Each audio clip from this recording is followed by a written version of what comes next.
અમદાવાદમાં હાથીજણથી ગેરતનગર તરફ જતો રસ્તો ધોવાયો છે। રોડ ધોવાઈને તળાવમાં ભળી ગયો હોય છતાં તંત્ર બેદરકાર છે। 2 દિવસથી રોડ તૂટેલો છતાં એએમસીએ નથી કરી સમારકામની કામગીરી। ખેડૂતો સ્વખર્ચે રોડની કામગીરી કરવા મજબૂર બન્યા છે, તો પૂર્વ વિસ્તારનું સમગ્ર પાણી અહીંના ખેતરોમાં થાય છે પસાર અને વરસાદી પાણીના પ્રવાહના કારણે આ રસ્તો તૂટ્યો છે। તો ગેરતનગર ઉપરાંત બીબીપુરા, મહેમદપુરા સહિતના વિસ્તારો પ્રભાવિત થયા છે। સ્થાનિકો 7 કિલોમીટરનો ફેરો કરવા મજબૂર થયા છે। તો છેલ્લા 15 વર્ષથી ખેડૂતોને પાકનું નુકસાન થઈ રહ્યું છે। ખેડૂતોના સતત ધોવાણથી ખેડૂતો ચિંતિત છે।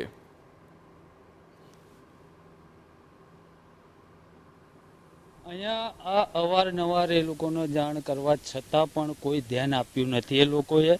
અને અમદાવાદ સિટીનું પાણી વત્તા ખારીકટ કેનાલ જ્યારે ઉભરાય પાણી, એ પાણી આ અમારી જમીનોની વચ્ચે થઈને ડાંગરના ઊભા પાકમાં થઈને પાણી આવે છે અને જમીનોનું ધોવાણ થતું પાણી અહીંયા આવે છે અને અહીંયા તળાવમાં જાય છે। એની કોઈ પણ પાણી નિકાલ વ્યવસ્થા લોકો કરતા નથી। કોર્પોરેશને આવ્યું છે ખરું? આ ગાબડું પડ્યું છે તો હજુ સુધી જોવામાં અહીંયા આવ્યું નથી કોઈ। તો પાણીના પ્રવાહના કારણે રસ્તો તૂટ્યો છે અને ખેતરોમાં નુકસાન થતાં ખેડૂતોને પારાવાર હાલાકી વેઠવાનો વારો આવ્યો છે। સ્થાનિકો 7 કિલોમીટરનો ફેરો ફરવા પણ મજબૂર બન્યા છે। સ્માર્ટ સિટી ગણાતા અમદાવાદમાં આખરે અધિકારીઓ દ્વારા કયા પ્રકારનું આયોજન કરવામાં આવે છે તે જોવું હોય તો હાથીજણથી ગેરતનગર તરફ જવાનો જે આ માર્ગ છે તેનું ઉત્તમ ઉદાહરણ છે। કારણ કે જે માર્ગ છે તે સમગ્ર માર્ગનું ધોવાણ થઈ ચૂક્યું છે। નવાઈની બાબત એ છે કે કોઈ પણ પ્રકારે શહેરના પાણીના નિકાલની વ્યવસ્થા ન થઈ હોવાના કારણે આખરે આ રસ્તાનું જ ધોવાણ થઈ ચૂક્યું છે।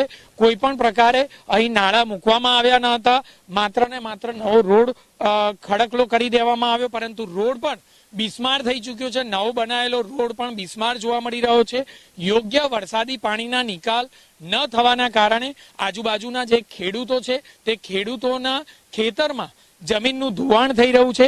ગેરતનગર, બીબીપુરા, મહેમદપુર અને વાંચ ગામ તરફ જવાનો આ માર્ગ છે કે જે માર્ગનું સંપૂર્ણપણે ધોવાણ થઈ ચૂક્યું છે। કોઈ પણ પ્રકારે મદદ અમદાવાદ મ્યુનિસિપલ કોર્પોરેશન દ્વારા કરવામાં આવી નથી। સ્થાનિકો દ્વારા કેટલેક અંશે માટી નાખવામાં આવી અને આ રસ્તાને ઉપયોગમાં લઈ શકાય તે પ્રકારે વ્યવસ્થા કરવાનો પ્રયત્ન કરવામાં આવ્યો, પરંતુ તેમ છતાં તેમાં પણ તેમને સફળતા મળી નહીં। આખરે હવે કોર્પોરેશન ક્યારે કામગીરીની શરૂઆત કરે છે તે સૌથી મોટો પ્રશ્ન છે।